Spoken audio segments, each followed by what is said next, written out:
My name is Kate Hearn. I'm from the Office of Proposal Development. Thank you guys so much for being here. We really appreciate it. So today we have a workshop on data management.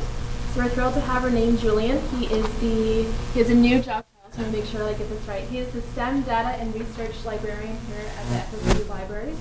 So he did this workshop for us in January out on the main campus. So we're really glad that he was able to do this here at Innovation Park. So with that, I will hand it over to Renee. Thank you. Good morning, everybody. I'm just going to pull my slides up real fast. There we go. Like Kate said, my name's Renee. I'm the STEM Data and Research Librarian at Florida State University Libraries. I think I actually recognize a few of you here. I'm also the librarian for the FAMU FSU College of Engineering as well.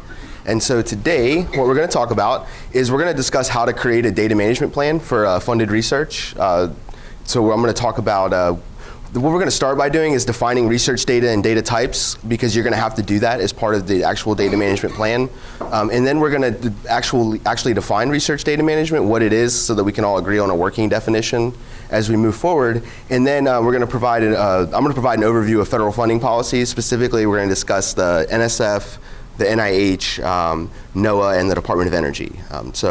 But if you're working on funded research that are from different departments, let me know. And when we start working with tools, resources for writing data management plans, we'll actually use the places where you apply for funding for examples. So if we're not discussing something, if we're not discussing an agency that you're writing for, just let us know. And that's it. Any questions before we get started? Cool. Don't save your questions till the end. If you have any questions, just raise your hand or interrupt me. All right, so I always provide two definitions of research data. When I first started being a data librarian, which I've been since 2014, like Kate said, I'm in a new position. I was formerly a social science data librarian. Now I'm a science data librarian. And when I searched for a good definition to use for workshops, I couldn't find ones that I liked, because everyone was trying to define what research data was. And really, for creating a data management plan, you want to focus on what it does. So data is, this definition comes from Christine Borgman, who's the chair of the Information Studies Department at UCLA. And her definition focuses on data as outputs of research and inputs to scholarly publication and subsequent learning. So what that means is that data has a dual role of a product of maybe your research, but furthermore, a source of projects down the road. People are going to use the primary data that you create as secondary data down the road. This is the definition that kind of matters. So this is the definition from the Code of Federal Regulations, and it's the recorded factual material accepted in the scientific community necessary to validate research findings. So you notice the definition of research data that's given by the Code of Federal Regulations is designed, it has reproducibility in mind. That's the frame of the definition. So it's going to be really important to keep in mind when we work through what is and what isn't research data. Right, so the Code of Federal Regulations also includes what isn't research data. So things like preliminary analysis, communications with your colleagues, peer reviews, whatever plans you may have for future research, those things don't have to be shared. And it's important to know, because I've worked with a lot of researchers on the FSU campus, and a lot of them are very apprehensive about this plan, writing these data management plans and making data public from their project, because they're worried that they have to share these types of things. Like all the contents of your lab notebook, all of your thoughts, all of your emails. That's, it's not true. So it's really important to keep in mind so that you don't overshare. Other things include trade secrets, commercial information, and really more importantly, again, you can tell, there's sort of a slant, there's a reasoning behind the definition that's given from the Code of Federal Regulations. So specifically, personnel and medical information that could identify a person is actually not considered research data by that definition. So when you run into sort of like IRB conflicts, do any of you apply for NIH funding? Work with human subjects? Okay, someone does. When you work with human subjects, a lot of times it makes the data management plan that much more confusing, because you have to anonymize data in some way, and there's a lot of different things you have to go through and things you have to think about before you just make a raw data set publicly available. So this is all review. But this is really important to keep in mind just to sort of conceptualize, because when you write a data management plan, I'll go through the specific things that are asked for by funding agency, but what every single one of them asks you to do is to come up with a data products inventory from your project. So if you're doing a lab experiment, or you're running some sort of instrument, you have to write, I will be creating experimental data during this project, where, we haven't had to do that since we were in graduate school, but it's just kind of a reminder that helps write an effective data management plan, because a lot of the people that read it, that's what they're looking for, is what type of data, and just thinking of it in a broad sense of what type of data is being shared by the scientific community. So it seems redundant, but it's good to know. So things like derived data, experimental, simulation. Does all this make sense? This is all review, right? Yeah, good. Right, here's some formats. You also have to write the formats down in a data management plan, so that's important to realize. A lot of funder agencies prefer if you use non-proprietary file formats.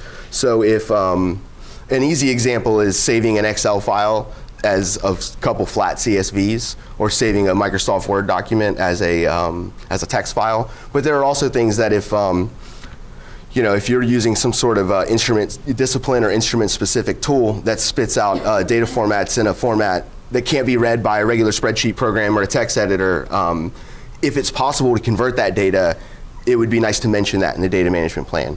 And those types of things, they actually make your proposal look a little more competitive, because it shows that you are serious about making your data public as opposed to doing the bare minimum.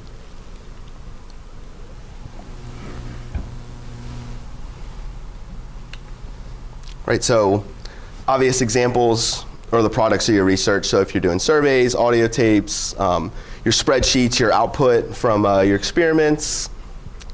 Some of the things that people don't think about, I list lab notebooks here as sort of a point of contention. How many of you consider your lab notebooks research data by the definition I just provided you? Right, so that's why I kind of listed it, because I sort of wanted to see what you all thought about that. Most people agree, are in your boat, where your actual lab notebooks are not considered research data. But it's interesting to think about it, because a lot of the things within them are, but a lot of the things within them aren't. So you're going to jot down a lot of ideas for future research, things like that. But a lot of it are data that's captured in real time, because you're either, if you have a print lab notebook, you're printing out your output and taping it. And if you have an electronic notebook, you're working the spreadsheets within whatever framework you're using, like Open Science Framework. Do any of you use electronic lab notebooks? Oh, good. I was just interested. I always ask because I'm kind of interested in who uses them and who doesn't. But other not so obvious things are methodologies and workflows, code books, data dictionaries, creating actual README files for your data sets. This is really important, because the definition of research data is everything that's necessary to validate your research findings, right? So if you don't have a lot of your methodologies and workflows and things like that, you can't actually reproduce your research. So in that sense, it's a research data product. Just things to keep in mind. So research data management, it's more than just writing a plan, and it's also more than the traditional sense of keeping things secure. Mostly when I was in graduate school, I didn't think I would be a data management librarian. And when I first heard of what is research data management, I thought it was making sure that your files don't get corrupted on your desktop and that you back your things up, which is part of data management, but it's also a lot more than that. So I have a research data lifecycle here that it comes from the Data One network, and it shows you it helps conceptualize what you actually need to do as data moves through the life cycle. So the top part says plan. So the first thing you need to do is write a data management plan before you start your research project, which is why it's a required part of the proposals. Then you collect your data, and you have to think about things like file naming conventions. How are you going to file naming conventions, sort of collection methods, things like that. And then you go through assurance and description. So that's things like creating metadata and creating, how many of you know what the common metadata standard is in your field for data? Some have, some don't. Like I know meteorology, they have specific metadata standards. Biologists mostly all use Darwin Core as their metadata standard. But so the best way to apply metadata to a data set is to do it while you're actually working on the project. And then you have things like preservation, which is making it public, putting it in a place where it's going to be there for a long time, which allows for discovery by somebody else, so they can integrate it into their project and then analyze it, and then the whole thing starts on, right? So like I was saying earlier, your primary data becomes somebody else's secondary data down the road. And it may not even be in your field. It may be from a different discipline. I always leave this here because it's my favorite definition of research data. Anna Gold she used to work for the NSF, and she's, I believe, the dean of MIT libraries. Or no, she's not anymore. But I like this because it describes data as the currency of science. So a lot of you are tenure track professors, and you know that publications in specific journals are the currency to your tenure. You have to do that in order to make tenure. But without the data sets, you can't actually make articles. So I like to look at it that way. This is the real reason for managing data. How many of you are aware of the Ostp Memo that was issued in 2013? Okay, so the Office of Science and Technology Policy, which is part of the White House, and they oversee organizations like the National Science Foundation, the Department of Energy, NOAA, and groups like that. Their director, Dr. John Holdren, issued a memorandum to all of them in 2013, it was February, I believe, saying that the administration's committed to making sure that the results of federally funded scientific research are made available. So there's a lot of infrastructure in place for publications like PLOS ONE and PubMed and things like that, where you can put publications and make them open access. But what these agencies didn't have was a plan to make raw data sets available to the public. Not only did they not require their funders people applying for funding to do that, but they didn't have any infrastructure in place to actually allow folks to comply. So some organizations like NOAA, they actually have a data repository where if you apply for funding, you just give it to that repository and it's easy. A lot of other agencies and a lot of other directorates in the NSF don't actually list where you have to put your data. So this was kind of the beginning of all of these new requirements that is probably the reason most of you are here today, because you're applying for funding and you have to write a data management plan as part of that proposal. So like any good bureaucracy, it took a really long time for these plans to sort of take place and kind of actually go from being ordered to come up with a plan to each agency coming up with their own plan to actually making the funders comply. So the NSF and the NIH actually had data management requirements in place before the memo. So NIH has had one since 2008, and the NIH has had one, NIH is 2008 and NSF is 2011. So they already had plans. But agencies like the Department of Energy, they didn't issue a plan until August 2014, and NOAA's plan was even later than that. The Department of Transportation is actually one of the newer ones that's been released. Any of you apply for DOT funding here? Nobody. That's not part of the slide, so that's good. So we're going to start with the NSF. And this is their data sharing policy. This is copy and pasted directly from their website. And like I said, they've had the plan since 2011. And one thing to keep in mind is it seems most of the other agencies have modeled their data management plan requirements after the NSF, just because it exists, so it's something to model after. So NSF requires a 2-page maximum plan for how you're going to make your research data public and do all these things. It's actually quite challenging because when you list your data types, it can become really, really cumbersome, and so a lot of it is tricky to sort of condense all that information into 2 pages. But most of you are thinking, why do I have to write 2 pages at all? So you're aware of all the different directorates in the NSF. All of them have different data management plans. So most of them ask for some of the same types of information, but all of them just like a little bit different. So what I'm going to do is I'm going to show you the generic one first. So the very first thing you have to do is you have to list data types that are going to be produced in the project. So that's where I listed the slide with experimental, simulated data, JPEG, GIF or GIF, however you say it. You actually have to list all those things in the data management plan. So you can make like a little table that's small, or you could just try to list it out. I've also seen people refer to tables within the proposal to look at it that way. And the second is standard to be used for data format and metadata format. So one thing to do, not to do spoiler alert, but what we have been studying in university libraries is what are the different metadata standards that are applicable for each different discipline. And so if you wanted to, like when you have to write this plan, if you're unsure of what your metadata standard is for your field, you can work with us and we can sort of help you. We'll do some of the research for you or with you to try to find out what is the appropriate metadata format for your discipline. So that's things like, metadata sounds tricky, but a lot of times it's as simple as file name, date, who actually collected the samples, things like that. And The third is policies for access. So that is, you actually have to apply some sort of, policies for access and redistribution and those things. You actually have to apply copyright to your own data. Do you all often do that? Have you ever done that before? Applied copyright to any of your own information objects or things of that nature? So it's actually really easy. The university has a data management policy that states the data that's produced as part of projects at FSU is owned by the university, but it also means that you are the stewards of the data. So you're responsible for making it accessible and meeting these types of requirements. And part of that is you have the right and the responsibility to come up with copyright for your own data sets on how it's used. So you could use a simple Creative Commons license or something like that, and just write that in the data management plan. I can show you all how to do that in a few minutes. Actually, it's not like we can do that after we go through the proposals, but I'll show you how to create copyright for your data set, and you can just copy and paste it right into your data management plan. Lastly, you have to have plans for archiving. That's the hard part. Like I said earlier, a lot of disciplines like the social sciences, they have data repositories that have been around before the electronic age. So the ICPSR, which is located in Ann Arbor, Michigan, they have reels and reels of old data sets from social science research from like the 1950s, because that's how long they've been around. But some of the fields that you all work in are so new and so interdisciplinary that there isn't actually a home for that data yet. So it can be tough. So this is the specific requirements of the bio directive. I'll let you read that, but what you'll notice is most of this is exactly what I just showed you. And for you engineering folks, we're gonna look at the engineering directorate while I show you how to use a tool online. And this is social, behavioral and economic data management requirements. There's actually a typo there. Uh-oh.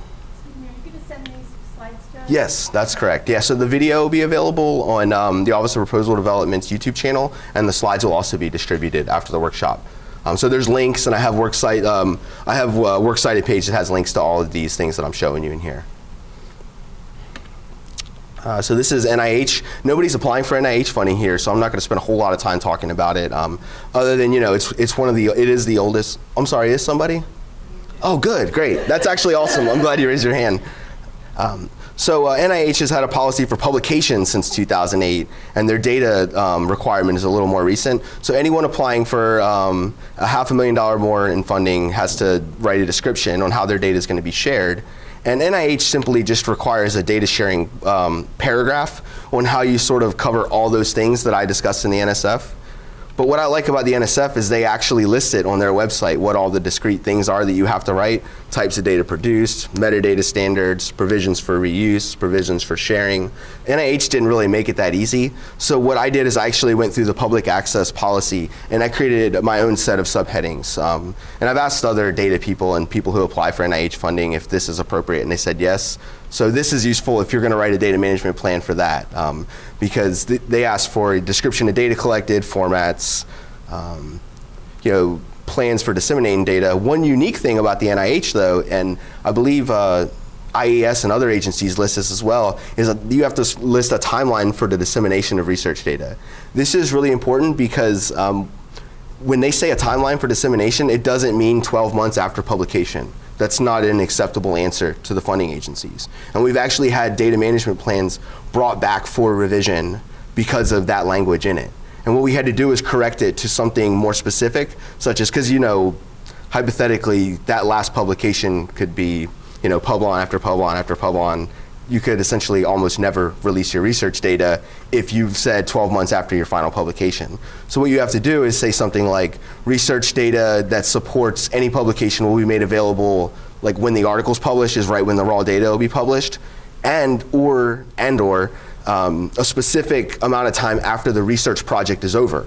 So if you say all data will be made available 12 months after the conclusion of the research project, or 18 months, that's acceptable. But it's also risky because you're on the hook for getting the publications out in a timely manner. Does that make sense?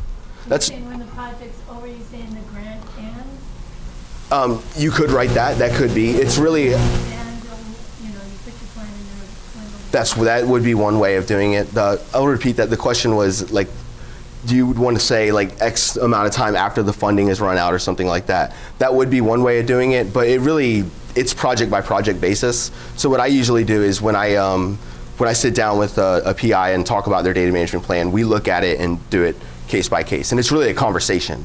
I usually give ideas and you all give it a timeline that's reasonable that you know you can meet, so you don't release your data too shortly and don't actually get the publications of things you need out of it. Because those things are important. Public access is important, but it's also important that you get the credit for your work.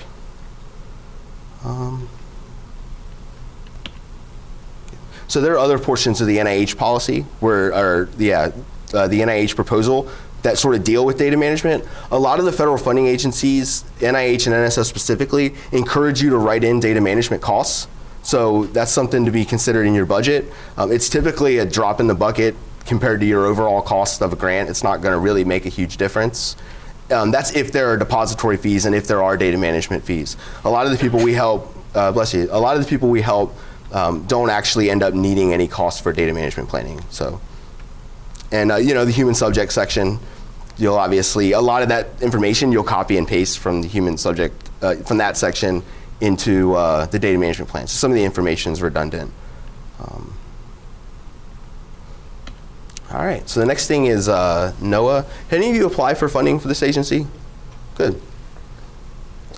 This is my favorite because they actually make it somewhat easy for you, I think, compared to other agencies.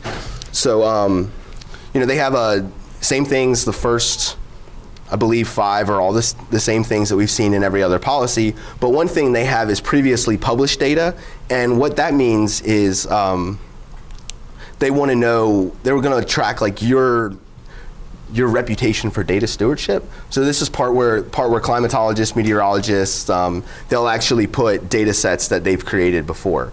And I believe in the previous workshop that's recorded, I said otherwise. I actually said that it was what type of secondary data are you using in your analysis, and we were actually corrected by NOAA that what they mean is that's where you list your data citations of data that you've made available in the past. That wasn't very clear to me, nor the researchers that we were working with. But one thing I do like about NOAA is that they have infrastructure in place that they've been actively building. The name kind of slips my mind right now, but we can go take a look at the repository stuff later if there's time. But what makes it easy is meteorology has made metadata standards that are very clear in their field, and they have repositories that they recommend that you deposit everything into. So that's good. Department of Energy folks, a few of you. This is one of the newer ones. So this was October 15th is when they actually started forcing compliance. So that's when they started sending proposals back that didn't include a plan or that had an incomplete plan. And a lot of these are sort of the same, types and sources, content and format, which is it's kind of weird how that's lumped, but that's how they organize their data management plan. Sharing and preservation. DOE specifically asks about protection. It's strange that not all funding agencies ask about security, but the Department of Energy wants to know what your data security plan is, so backups and things like that. And rationale for data sharing. I've helped 4 or 5 people with Department of Energy grants and everyone left that part blank. So, but there is always a good reason to share your research data. I think one of my fellow librarians says that the coolest thing it's ever been done with your research data hasn't even been thought of yet. I like to think that's true. Otherwise, I wouldn't be so passionate about these types of open data requirements and things of that nature. So that's the Department of Energy. And just a quick word on data repositories. How many of you have a data repository that's established that you deposit data sets from your research into? 1, 2, 3. A couple people. A lot of fields don't. So, these are the reasons why data repositories are good. Things like community engagement. If people can find your data sets, they can talk to you about your research. Curation, interoperability.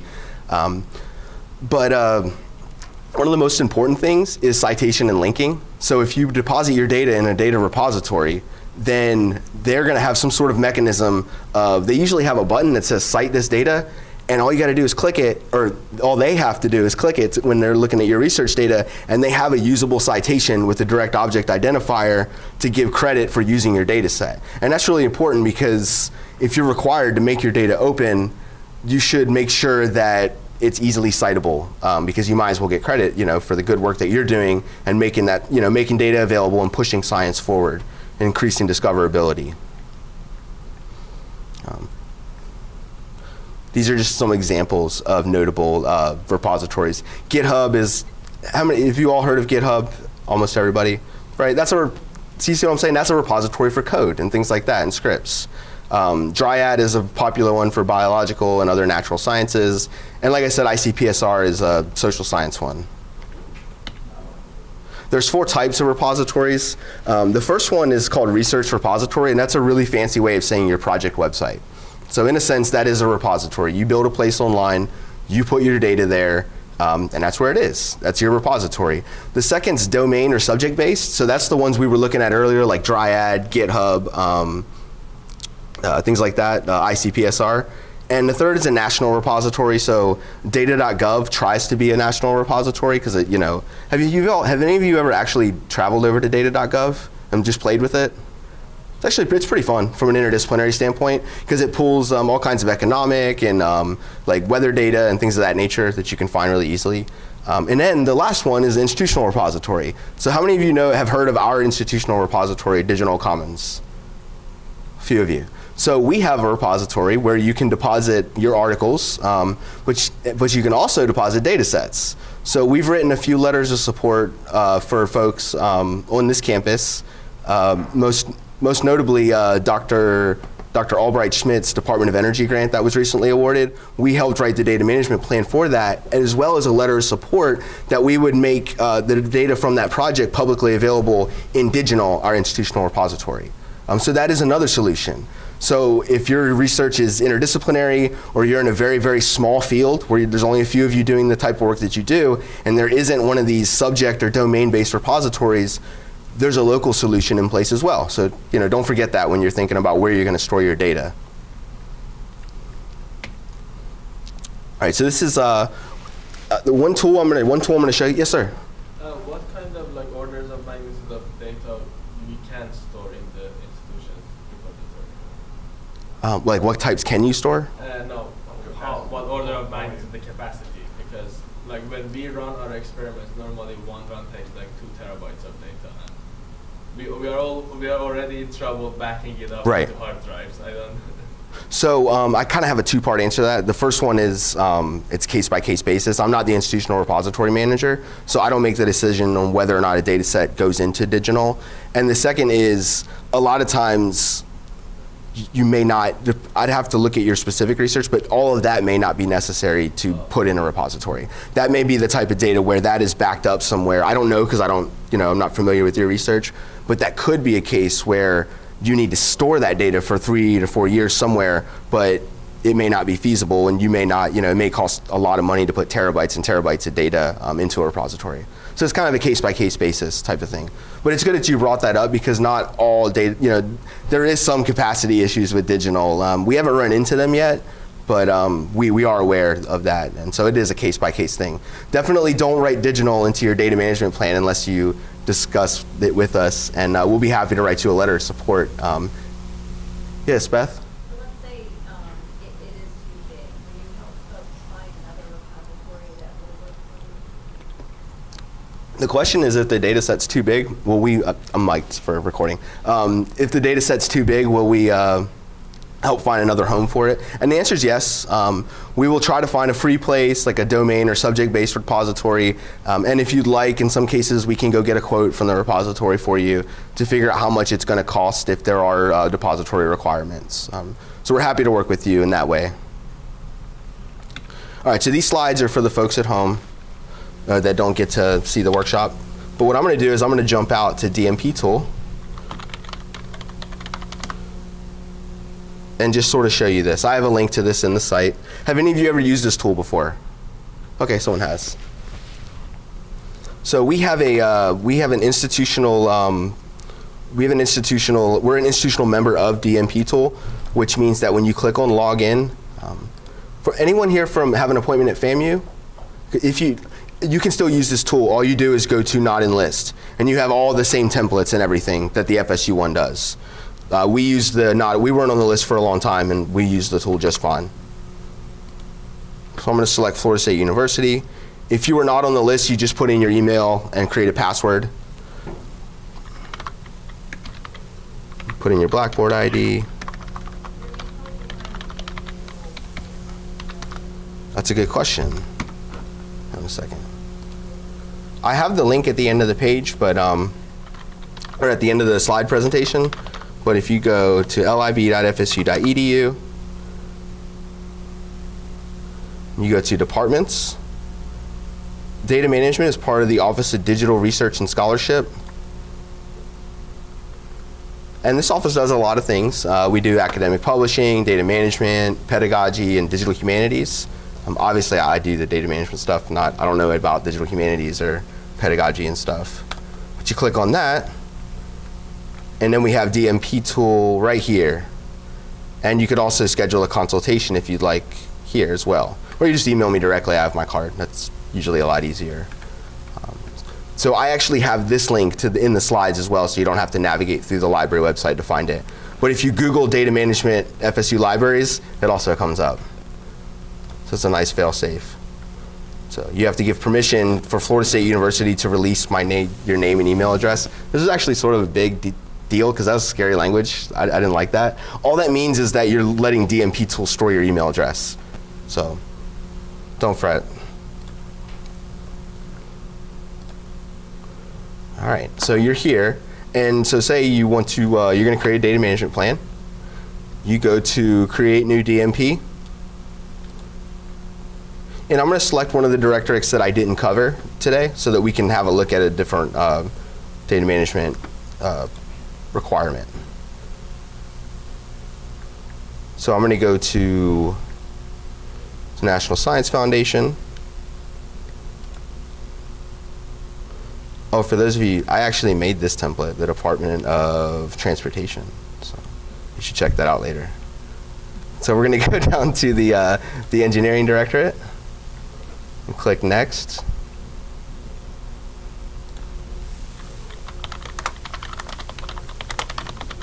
Give it a very great name. You can put your proposal submission deadline. It'll send you alerts and things like that.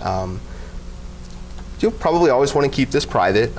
Some folks from other institutions, I've noticed, outside of FSU, have made their data management plans from successful proposals public. If that's something you'd like to do, all you got to do is go in there and you can make it public when you're done. You can also make it institutional so that only people in the FSU community can use it. But we'll make it private. And a nice thing here is if all of you and your colleagues sign up, and if you're working on something from someone in a different institution, they can create an account too, even if they're not an institutional member, and then you can add them.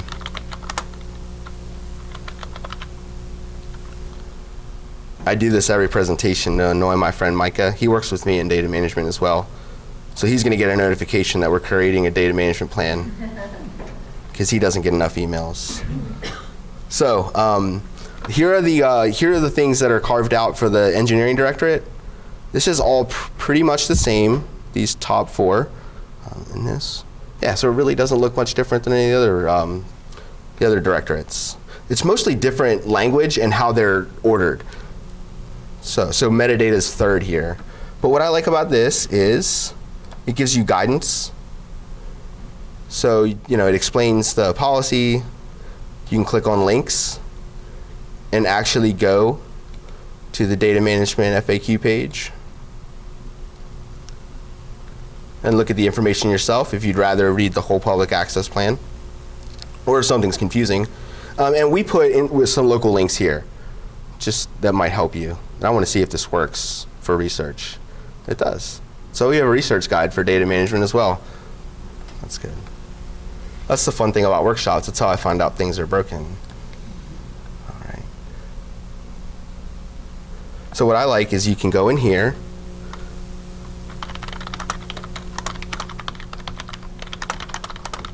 One thing that is unique about the engineering that I just noticed is actually the roles and responsibilities. So the first section you actually have to list.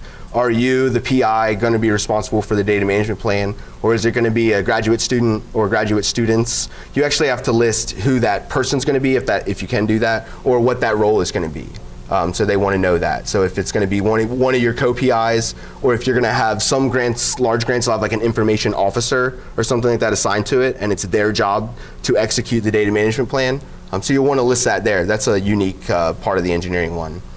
So I fill this out, that I'll be responsible. Can you have it like, is the graduate student that I'm going to hire later? Yeah, that could be an answer. Yep. And so expected data.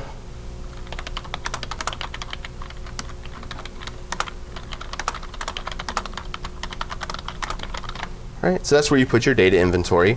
So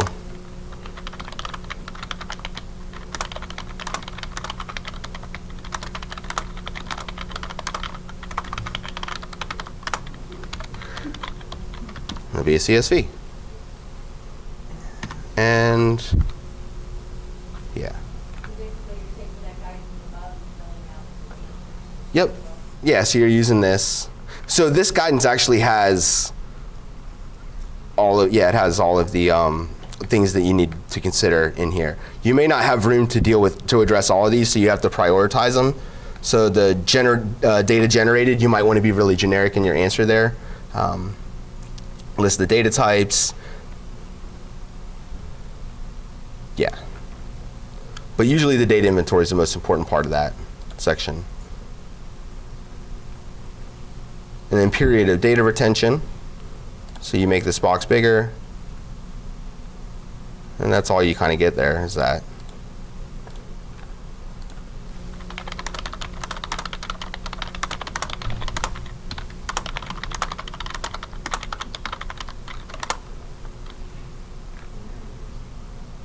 And you're going to want to write more than this, obviously, but I want to show you the output. Formats and metadata.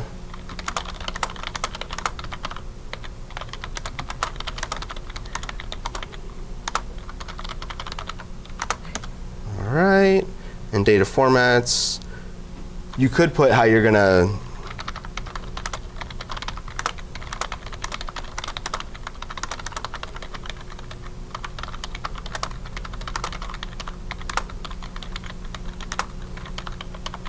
right? You could put that there too. I usually recommend it because it's not that much extra work to actually convert your data into non-proprietary file formats.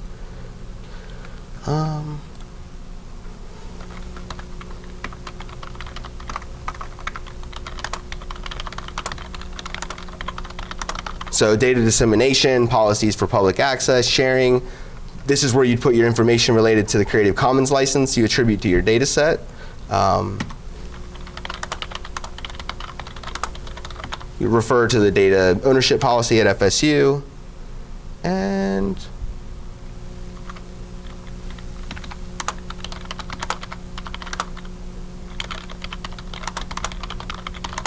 your timeline. And then the last is data storage and preservation of access. So you have your language here directly from the NSF, which is helpful. Right.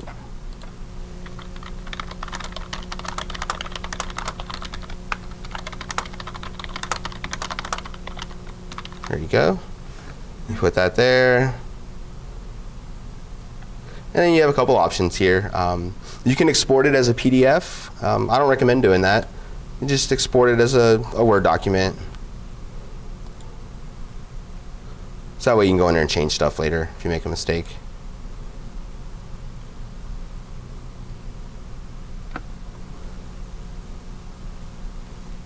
Microsoft Word, take its time. And there's your data management plan. So you could either insert that Word document or you could just copy and paste it into your proposal, and that's it. And hopefully it'll be a little more thorough than our plan that we created together today. All right, any questions about DMP tool? One way to, if you don't have time to meet with me, you can feel free to add my email address to your data management plan, and I'll get an alert, and I'll be happy to take a look at it for you. So that's another easy way to get help.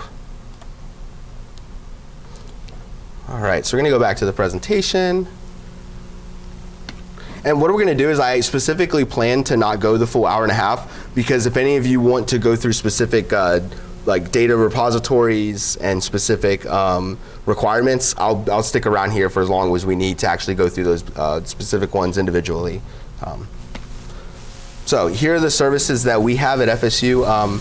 We provide data management plan consultations. So I kind of recommend this because it's not that much extra work on your end. Either you do the first draft of the data management plan and you send it to me and I can look at it and make sure it's in sync with the policies of the university and make sure that it meets all the requirements of the funding agencies. Or if you don't know where to start, I can sort of point you in the right direction, or your colleagues who didn't come to today's presentation, I can show them how to use DMP tool and stuff like that. We can help with finding and selecting repositories as well. So even if it's not for funded research, we're still happy to help you find a home for your data. Actually, we're always happy to help you find a home for your data because it's something we truly believe in. And for those of you who teach, this focus on reproducibility of science, and reproducibility of research, and these federal funding mandates that are coming out because of, how many of you have read articles about all of the psychology articles that have been retracted lately because they haven't been able to be reproduced? Have you been to Retraction Watch? Okay, we're going to look at that next. That's actually a list of all the research who has been pulled because either data's been falsified or it's been failed to, project's been failed to reproduce. But the reason I'm saying all these things is because this is the future of science, right? So anyone who's in graduate school now or who's on that track to do research, they might as well learn these things now.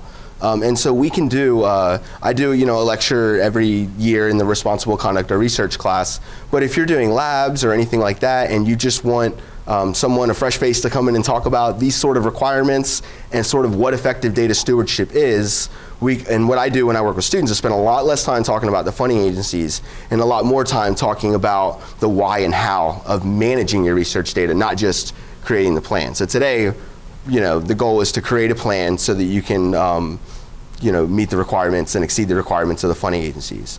But so that's also available. We're happy to provide instruction and stuff at the classroom level. This is the page I showed you a little bit earlier, the data management page, as well as DMP tool. And I do want to show you Retraction Watch because it's worth looking at.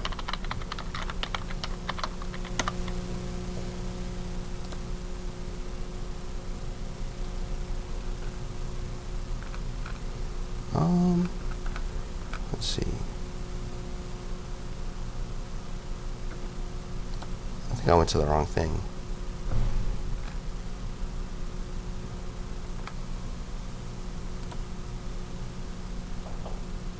Yeah, this stuff. So manage your data because nobody wants to be on this website. But it's actually nice for classroom stuff. It's a good way of illustrating the importance of reproducibility and things like that and showing that, right, none of us have ever done it, but people out there have, falsified data and put bad stuff out there and, actually slowed down science. So there was, I believe I forgot what year, it was a few years ago, but there were studies that linked hormone replacement therapy to some sort of cancer, I believe, right? And there was 9 studies that pointed to that. And they did a reproducibility analysis of those 9 studies with new selection criteria of what causes cancer, and they actually were able to disprove that, which is super important, right? Because people were avoiding hormone replacement therapy because of the risks that were coming from these publications. And these folks weren't falsifying their data. They weren't doing anything wrong or unethical. There were just new standards in place. And since all the data from their projects was available to reanalyze, they were able to come up with new conclusions based on old data and, remove, the stigma, you know what I mean? Like, so now they know that hormone replacement therapy doesn't cause cancer. So. Does anyone have any questions? Because that's actually all I have for you. Are there, if it's determined that somebody is actually falsified data, what funding agencies have some kind of a punishment process in place if it's determined? Or is there any? So I actually have never done a lot of research into what the punishment for doing that is. I'm sure it's somewhere on the website, but I've never actually looked into that because I always thought things like that were enough. I'm assuming you'll get your funding pulled. That would be the very least if they were able to prove that something like that happened. But something that's a much lighter offense is a lot of agencies are threatening to where if you don't if they'll review the data management plan. A lot of them haven't gotten around to this level of compliance yet because the policies are so new. But if you don't actually execute the things in your data management plan, then you could have your funding rescinded because of that. I don't know if there are a lot of examples of that out there. My guess would be there's not a lot because these are all very new. And there's a different, once a policy's made, there's usually a pretty long gap between the policy being created and enforcement so that people can sort of learn the ropes. So when a proposal is being sent in, many times there's not enough time, notice. Mm-hmm. Could proposals actually be rejected for not having a good data management plan? I've seen them brought back for revision. There was timing because of that? The missed deadlines because of no, they didn't miss the deadlines. They just had to rewrite their funding was contingent on rewriting the data management plan. So that's the only example I've seen. So agencies say yes. That is, they say that they will. That's part of it's. If the plan isn't adequate, then you can't receive funding. But I don't have a list of examples of that happening because I think it has to do with the new policies. And I haven't spent a lot of time coming up with examples, but maybe I should start looking for those. It might be helpful. Other questions? Other repositories or things you want to look at? Specific questions about your funding agencies or your research or your work? No? Well, here's links to everything that I covered today. Yeah, the slides will be available. So I'll be up here if you have any follow-up questions. Hey, JD. How are the slides available? Are you all going to email everybody?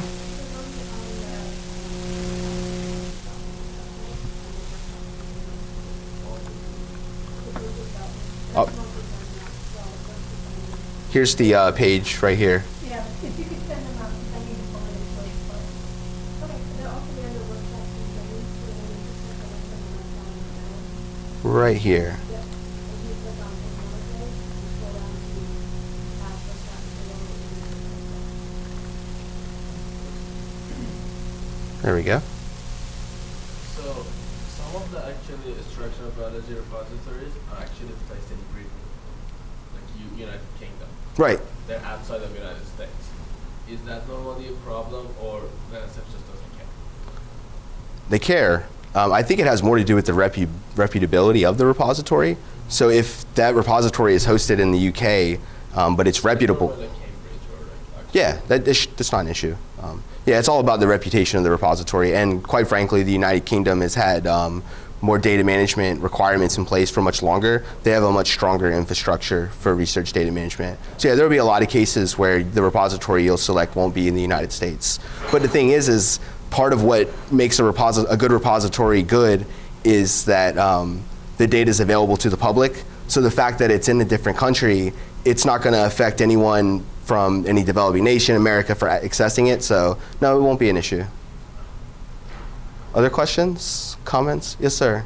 Well, it's actually related to what just asked before. So, in your opinion, what would be the timeline before all the funding agencies will start to enforce standards? I mean, since right now there is no standards on the format where you can keep the data and so on. So you're asking. It would be difficult to control. So at some point they want to control what you're doing better. That means they will start to enforce standards. Right. You have to have certain format. Everybody should have certain format for the data. Everybody who gets the funding from like NSF should upload on the certain website and so on. So what do you expect for the timeline for that? 5, 10 years, 15 years? I would think the question is how long is it going to take for there to be enough standards and infrastructure in place in order to force compliance, and it's going to go by agency. So NOAA is really close to being there. They have been rebuilding their data repositories and consolidating into one place. They have metadata formats in place. So NOAA is, if they're not already there, they're close enough to where they can start enforcing compliance. The NSF, it's really by directorate. Because in fields where they're like in the biological sciences, where almost everyone uses Darwin Core as the standard, and everyone deposits their data in a place like Dryad. I read a study that came out actually a couple weeks ago, that said that biological sciences, just out of the STEM disciplines, not like social science and humanities, there was a study of 500 NSF data management plans that were awarded funds. It was some librarians that studied them, and biology had more folks that identified a specific place for their data to go and identified a specific metadata format for their research than any other field. So my guess is that the biology directorate is going to be the quickest to have enforcement because the standards already exist in that field. Places like the Department of Energy, because of the amount of interdisciplinary research that's going to come from there, probably take a little bit longer. But there's some things that are more easily enforced than others. So whether or not you have the appropriate provisions for sharing and reusing research data, that's something that it doesn't take time to build any infrastructure, because that has to do more with language and copyright and more about your willingness to share things. Does that sort of answer your question? Essentially, it's going to be, it depends on the agency. It could take a few years, but some of them are a lot closer than that. But 5 years probably at the most, I would imagine. Yes, Beth? I was just going to mention, we were talking back here, you mentioned about quality plans. But keep in mind, some agencies like NSF, if you don't submit the data management plan, your proposal can get returned without review. So that's an issue. So we're talking about quality, but just make sure you have one. And also keep in mind, when they're reviewing all these really good proposals, and you have kind of all things being equal, and you have a very poor data management plan, that could be the difference between yours getting funded and somebody else's getting funded. So really paying attention to a quality data management plan is important, because when reviewers are looking, that can be a difference.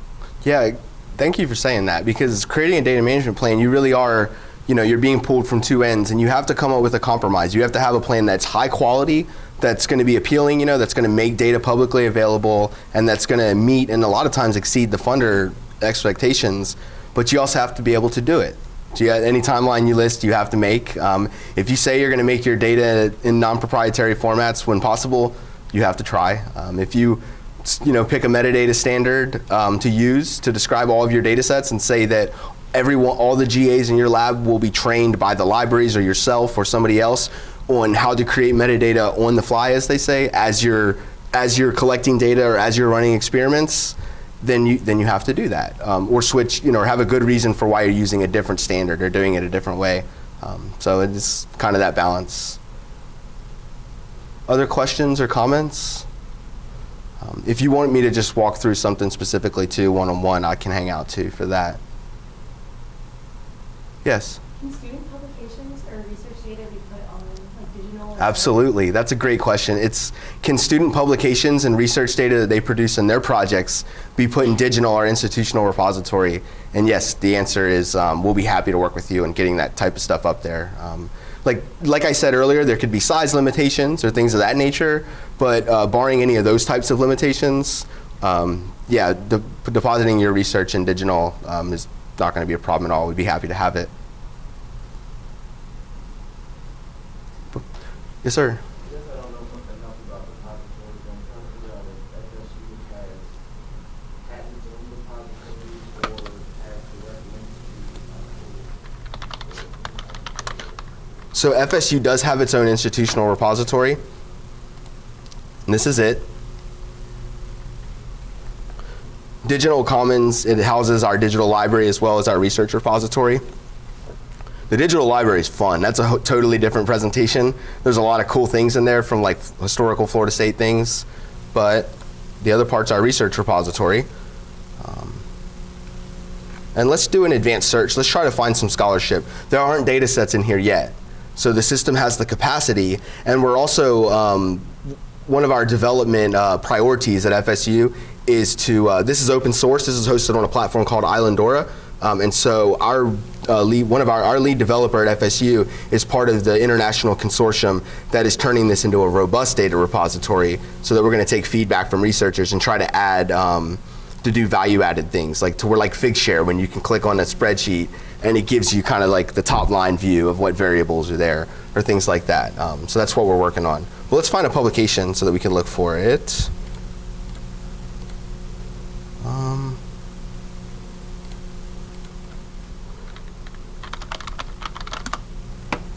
I just want to pull up a publication. And so a lot of times what is in here are the pre-publications for an article. So a totally different discussion is like the open access policy. How many of you are aware that FSU has an open access policy? Okay, so FSU has an open access policy. I'm not the person who is the best to speak about that thing. We have a scholarly communication librarian, Devin Soper, that can talk to you more about that, but that's a very important thing. So there is a requirement that preprints of the majority of articles that you publish in actually must go into the institutional repository now. But that's a totally different topic. That's actually a good thing, because what it is when you sign a publication, here's the, before I get too sidetracked, see, here's an example of a publication that's housed in Digital.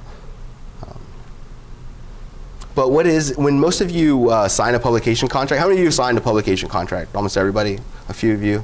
Okay. You essentially sign the rights of your research, you assign the rights of that article to the publisher.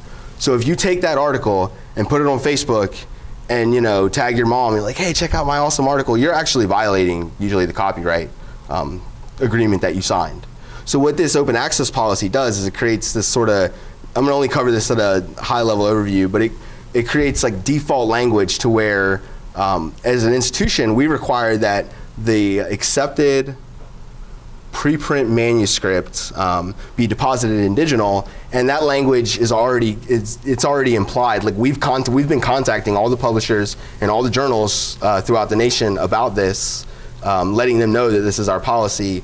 And what it allows you to do is you at least get a copy that you can use. So if you use academia.edu or ResearchGate, or you meet a colleague at a conference and you just want to share your paper with them and they don't subscribe to the journal, their institution doesn't have the journal that you published in, then you can do that. So it actually is an empowerment tool for you all. It's a little bit extra work, but all you have to do is it's a good segue, let our scholarly communication librarian, Devin Soper, know, and he'll take care of all the work for you. It's his job. He loves doing it too.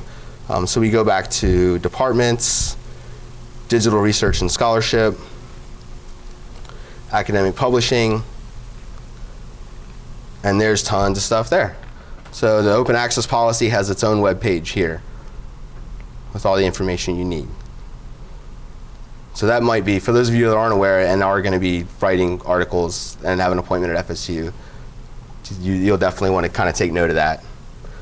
So any other questions? We sort of took a different turn there, but any questions about library services in general? It doesn't have to be data management. Yes? Are you having any metadata seminars in the Yes, we are. The question is, are we doing any metadata seminars or workshops? I'm in the process of planning something for late spring. So I don't have the dates yet because I'm working with other folks. I'm not going to do that myself. We have a metadata librarian actually at FSU, and him and I are going to co-teach that session. But we do have plans. We're just in the design phase. So I would say March, April of next year, we'll have a thing on that. But if you ever have specific questions about a project, we could do kind of a one-on-one where we could get Matthew, who's our metadata librarian, to have a conversation with you about, so if you have needs that are before that workshop, we can discuss that. We actually have plans in the spring to do a whole workshop series on research data management. We're going to do we don't have a location in Innovation Park secured yet. We have people who want to host us, we just haven't picked a spot, but we're going to do a data management workshop series somewhere in Innovation Park in the spring, and also at the Dirac Science Library. It'll be the same content.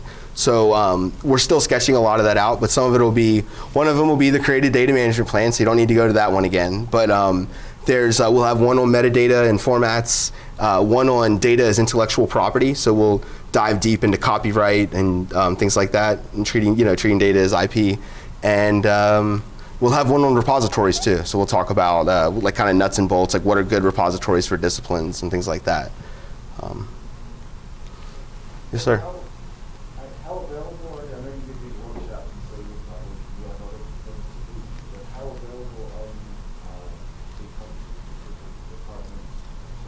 The question, data management, really for specific projects. We have in material one PI who he asked me to come to one. And we do a lot of research and we're trying to figure out how we should manage our data and how we should collect it and store it and all these sorts of things. So probably a lot of specific questions that we can answer, but probably good for a big group. right, the question's my availability for individual projects, individual grants. That's my job. That's a huge part of what I do. And I make myself as available as I can possibly be for those things. So you should definitely email me, and I'm happy to come out to the College of Engineering, CAPS, COAPS. We do office hours at the Mag Lab on Thursdays, 9 to noon. But I'm happy to come out whenever you all want. Just send me an email, we'll figure out a time, and I'll come out and see you. Thank you for asking, though, because, always, we can't cover the needs of your specific project in a how to write a DMP overview, but, we can talk about how to write a data management plan for your proposal. So we're happy to do that. I'm happy to do that. You said you're out at the Mag Lab 9 to noon on Wednesdays? Thursdays. Yeah. But we rotate, so you might want to email, because if it's not me, then you won't get data management help. Other questions? I appreciate y'all coming out this morning. Thank you. Thanks. If you guys have not signed in, sign-in sheet is in the back. We also have feedback and suggestion forms if there's